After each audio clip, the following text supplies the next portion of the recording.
ఇప్పటిదాకా నేను చేసిన బిజినెస్ 10% మాత్రమే. గుండె బాదుకొని చెప్పి అమ్మాయి బ్రాండ్ ఒక్కటైనా చూపించండి.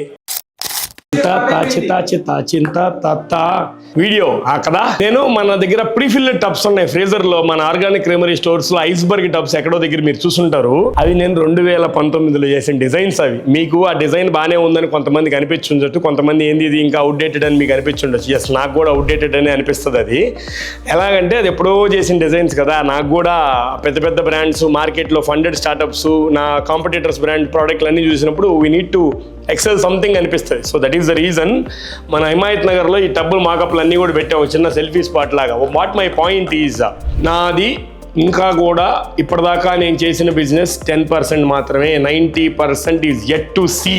మార్కెట్ నా బ్రాండ్ నా ప్రోడక్ట్ కంట్రీ వైడ్ వెళ్తుంది. సో దాని దృష్టిలోనే ఈ ప్రోడక్ట్ నేను ఇట్లా ప్యాకేజింగ్ డిజైన్ రెడీ చేశాను.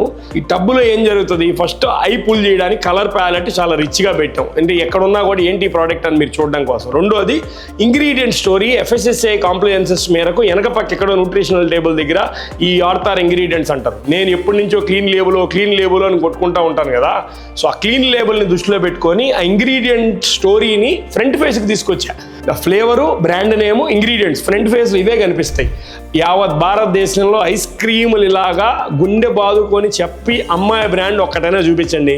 Thank you.